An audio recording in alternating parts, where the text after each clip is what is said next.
સોનગઢ ગામના એગ્રો સેન્ટરોમાં ખેડૂતોની લાંબી લાઇન જોવા મળી જ્યારે ખેડૂતોનું કહેવું છે કે અમે છેલ્લા 4-5 દિવસથી સવારે બધું કામ પડતું મૂકી ભૂખ્યા તરસ્યા અહીં લાઇનમાં ઊભા છે અને કેટલાક લોકો તો રાત્રે અહીંયા સૂઈ ગયા હતા જ્યારે એક બાજુ સરકાર જય જવાન જય કિસાનના નારા લગાવે છે અને અહીંયા તો દેશનો ખેડૂત જ ગંભીર પરિસ્થિતિમાં મુકાયો છે ખેડૂતોનું કહેવું છે કે અમને પાકની રોપણી કરવા 4 અઠવાડિયા કરતાં વધુ દિવસો થઈ ગયા છે અમારો પાક અડધો ખરાબ થઈ ગયો છે જો વહેલી તકે અમને યુરિયા ખાતર નહીં મળે તો અમારો પાક પૂરેપૂરો ખરાબ થઈ જશે અને આ પરિસ્થિતિ ફક્ત સોનગઢ તાલુકામાં જ નહીં પણ ઉચ્છલ નિઝર કુકરમુંડા સોનગઢ વ્યારા ડોલવાણ ખાતે પણ આ જ પરિસ્થિતિ સર્જાઈ છે તો જોવું રહ્યું કે લાઇનમાં ઊભા બધા ખેડૂતોને યુરિયા ખાતર મળશે કે નહીં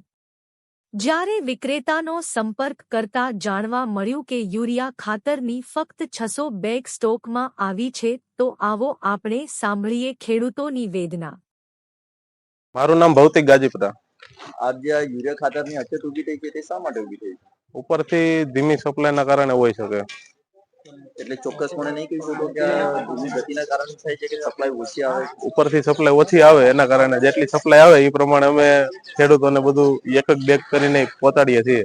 આજે ખેડૂતો રાતથી લાઈનમાં ઊભા છે એ વિશે આપ શું કહેશો? એ વાતનું તો અમને દુઃખ છે પણ હવે મતલબ જો હમણાં 600 બેગ આવેલી છે તો બધાને 2-3 બેગ ની જરૂર હોય તો એક એક બેગ કરીને બધાને પહોંચતી કરીએ છીએ અમે. તો આપ એમ કહી શકો કે બધાને આ યુરિયા ખાતર મળી રહ્યું હોય? બધાને તો નહીં મળી રહ્યું હોય પણ બધાને પૂરું પડે એવી અમારી આશા છે. હવે આ જે સ્ટોક આવ્યો છે તે ફરી સ્ટોક ક્યાર સુધી આવે? હવે પાછી નવી રેન્ક લાગે ત્યારે માલ આવે. આપનું નામ? લલ્લુભાઈ બી ચૌધરી. ક્યાંથી આવો છો? વેકોર છે. શું પ્રશ્ન છે આપનો? પ્રશ્નો ખાતર નહીં મળતું એકે પાયો નથી, એકવાર નથી નાખ્યું રોપ્યું છે ત્યારથી ખાતર નથી મળતું.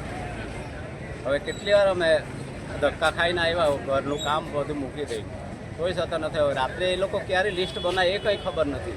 અમે એગ્રોવાળાનો નંબર હોય છે પૂછીએ તો એ લોકોએ આપે નહીં. હવે ખાતર આપ્યું બિયારણ એ લોકોએ ખાતર આપવું પડે કે નહીં? ખાતર બી આપવું પડે કે નહીં? બિયારણ લાવ્યા તો બિયારણ આપ્યું ખાતર નહીં મળે તેનો મતલબ શું એમ? સરકાર તો એવું કહે છે કે પૂરતું અમે સ્ટોક મોકલાવીએ છીએ. મોકલાય પણ જો આ પબ્લિક તો જોવો ને, આ પબ્લિક હેરાન થાય છે જોવો ને. ઘરમાં ચા પીને આવેલા 2 વાગે આવ્યા છે. હવે એ લોકો ક્યારે લિસ્ટ બનાવી એ કંઈ ખબર નહીં પડતી. હા, શું તમને જવાબ મળે છે અહીંથી? જવાબ એ લોકો જવાબ કંઈ હરફ આપતા નથી એ લોકો. અને અમે ટીવીમાં આમ જોઈએ તો ખાતર પૂરું પડે, અમે સમાચારમાં જોતા મળી જાય. કેટલા સમયથી આ સમસ્યા છે? સમસ્યા એટલે કે મહિનો થયો રોપ્યું, ભાત રોપ્યું ને પછી ત્યારથી ચાલુ જ છે. હવે બીજું ખાતર કેમ મળે છે અને જે નથી વેચાણ થતું એનું કેમ પદન વધારે? એને હવે ખાતર લે એની સાથે બીજું દવા ને એવી બધી પકડાવે છે. હા, હવે જેનો ઉપયોગ છે એ વધારાનું જોઈએ કે નહીં? એમ તો ક્યાંક ગામડાઓમાં એવી પણ ફરિયાદ થાય છે કે યુરિયા ખાતરની સાથે બીજું ફર્ટિલાઇઝર કે નેનો યુરિયા કે એવું પકડાવી દેવામાં આવે છે. કેટલું યોગ્ય એમ? હા, ને કેટલીક જગ્યાએ અમારે ત્યાં તો એગ્રો નથી. અમુક જગ્યાએ એગ્રો છે ને તે ગામવાળા કહે કે ગામવાળાને મળવું જોઈએ. તો હવે નથી એગ્રો ગામમાં એ લોકો શું કરે એમ? મારું નામ દાઉદભાઈ ગબજીભાઈ ફૂટી દેલપાડા. હવે હું રાતના સાંજે 7 વાગ્યાનો છું અહીંયા. આ રાતના બધા માણસો અહીંયા ઊંઘી રહેલા, બૈરી પોયરા વાળા બધા. એ તો મારી પાસે વિડીયો બી છે એમ. એટલે બધા હેરાન થઈને પછી એક ગુણ જ આપતા છે એક જણને. એટલે પાછું લાખવાનું ત્યારે પાછું ક્યારે આવે ખાતર એનું કઈ નક્કી નહીં. એટલે કઈ ઈદો જવાબ બી નથી આપતા, ક્યારે આવશે કે કઈ જવાબ જ નથી ઈદો આપતા. તમને કોઈ એવી ફરજ પાડી છે કે એની સાથે બીજું બી નેનો કે બીજું કોઈ ખાતર લેવું પડશે એવું કહેવામાં આવે છે ખરું? હા, તો આવે છે ને એવું. હા, એ તો જબરજસ્તી જેવું પકડાવતા છે એ લોકો. આપણે જે લેવાનું હોય તે નહીં આપે ને નહીં લેવાનું હોય તે પકડાવે એ લોકો. એ તો પછી યુરિયા નહીં મળે અમને. સરકાર એવું કહે છે કે પૂરતો સ્ટોક ઉપરથી મોકલાવે છે. શું તમને પૂરતો મળે છે? પૂરતો સ્ટોક મળતો હોય તો પછી આવી રીતના ભીડ નહીં હોય શકે ને, એ મળતો જ નથી. કેટલા સમયથી તમને આ સમસ્યા છે? એ તો હમણાં અમે રોપણી કરીને 1 મહિનો થઈ ગયેલો છે. હમણાં અમને 15 દિવસમાં તો ઓછામાં ઓછા ખાતર લાખવું જ પડે, ત્યારે જ પાકનો સારું થઈ શકે. એક મહિનાથી આપણા વિસ્તારમાં આ સમસ્યા છે. કોઈ સ્થાનિક આગેવાન, કોઈ સ્થાનિક નેતા, કોઈ તમારા સપોર્ટમાં આવ્યું ખરું? કોઈ નથી, એક પણ નેતા કઈ આવ્યું નથી. જયારે કઈ વોટ લેવાના હોય ને ત્યારે જ એ લોકો આવે ને જયારે કઈ આવી સમસ્યા થાય અહીંયા આવીને ઉભો બી નથી રહેતો. કોઈ નથી આવ્યો. દિવસ આજે ગયો છે. આજે આદિવાસી સમાજ આ રીતે હેરાન થાય છે, મહિલાઓ હેરાન થઈ રહી છે. શું કહેશો એના માટે? હવે આદિવાસી દિવસમાં એમાં તો બધું અલગ જ છે. બધું કઈ નેતા બી કઈ હરકી રીતના આદિવાસી છે ને, આદિવાસી દિવસ ના બી બધા છે ને ખાઈ પીને બધા એ કરે, એનો બી કઈ એ નથી કરતા. એટલે કઈ આદિવાસીમાં કઈ જાગૃતિ આવવી જોઈએ. આ દારૂ પીને આ બધા પડી રહેતા એક્સિડન્ટ થતા છે, આવું નહીં થવું જોઈએ. આદિવાસી નેતાઓ જાગૃત કરવું જોઈએ. એમ આદિવાસી ખાતર માટે હવે તમારી રણનીતિ શું રહેશે? ઉચ્ચ કક્ષાએ કોઈ રજૂઆત કરવાની થાય તો કરશો કે કેમ? હવે કરીએ તો બી તો હમણાં હું આમ ટાઈમ જ નીકળી જશે, પણ એનો કઈ એ લોકો કઈ કરે નહીં એવું અમને આશા નહીં મળે. જો તમને ખાતર નહીં મળે તો તમારા પાક પર શું અસર થશે? પાક પર તો એ પાક જે ફૂટ લઈને એ બી નહીં થઈ શકે ને, પાક બહુ ઓછો નીકળે એમ. એટલે બિયારણ તો આટલું મોંઘું મળે, અમને 450 રૂપિયા કિલો મળે ને અમને છે ને આ વેચવા જઈએ તો અમને 400 રૂપિયા કે એનાથી ઓછા બી મળે, એ બી મણના અને કિલોના. એ લોકો આટલા બધા લે તો અમે ખેડૂત તો મરવાનો જ ને, પછી આત્મહત્યા કરીને બીજું શું કરી શકે ખેડૂત? તમારું નામ? પ્રકાશભાઈ. કયા ગામ થી આવો છો? શેરોલા. શું તકલીફ છે?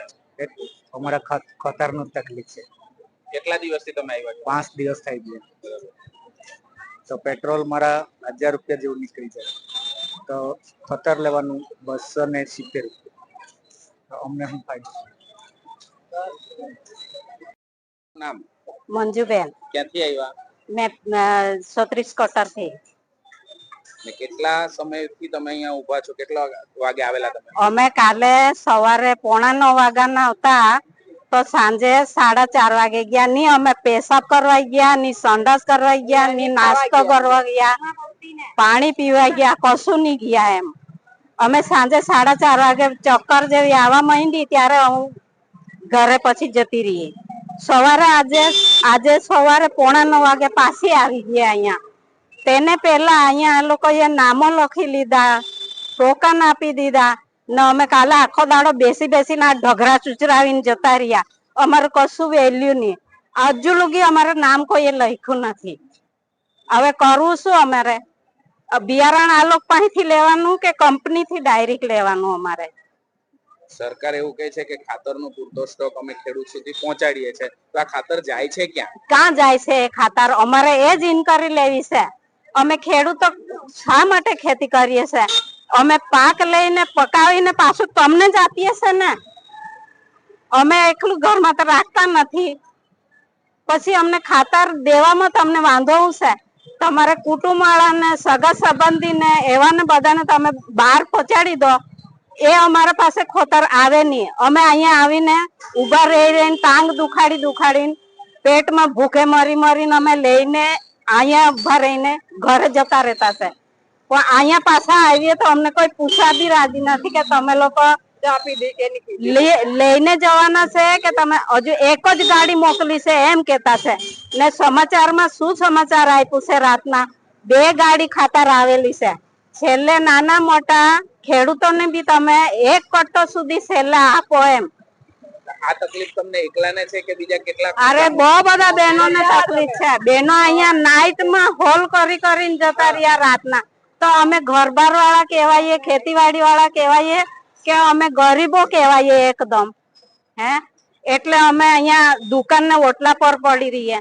તમે દુકાન ચાલવા માટે માંગતા છે કે બંધ કરવા માટે માંગતા છે? એની જવાબ અમને આપો તમે હરખી. પછી અમે છે ગામડા વાળા અને તમે છે સરકાર. હે, સરકારને હવે શું સંદેશ આપવા માંગો છો તમે? અમે સરકારને સંદેશ આપવા માંગીએ છે કે અમે ખેડૂતો છે, અમે ખેતી કરીએ છે, તો અમને પહેલી વાર અમને ખાતર મળવું જોઈએ. એમ ખાતર મળવું જોઈએ. તમે ભલે વધારાના પૈસા લો, અમે આપવા તૈયાર છે. અમે ગરીબો ભીતા નથી પૈસા માટે, પણ અમને ખાતર કેમ નથી મળતું? લાગવગ વાળાને ખાતર મળે છે ને અમને ખાતર નહીં મળે. ખાતર કોને માટે આવે છે? ખેડૂતો માટે આવે છે.